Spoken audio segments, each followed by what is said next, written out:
Look who's in the studio. My teenager. Oh my God, she's in middle school now. Excuse me.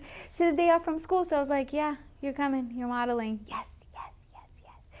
Anyways, Halloween is right around the corner. I'm super excited about that. I have a bunch of new FACEfun kits. I put up the Tiger Kitty video and the Crazy Clown video and another Tigerfly video.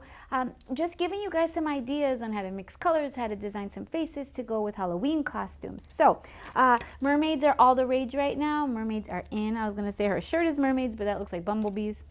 Nonetheless, this is the mermaid kit, and it comes with mermaid stencils or scale stencils. So I'm just going to do a quick mermaid design because that is going to be a popular design this year, or it's going to be a popular look. So you might as well just start playing with the color palette and get some ideas going so that you can be ready for Halloween too. As always, thank you for joining me. If you like what you see, please subscribe. I love to hear from you. Leave me feedback. Write me messages. I love that. Like, I love making these videos for you. I don't love editing them, but I do love making them for you. If anybody ever wants to volunteer, come and intern, you can edit my videos for me. I would love you, and I will trade you in face paint, or I'll pay you. Just give me a call, and I'll really look forward to it. All right, let's get started.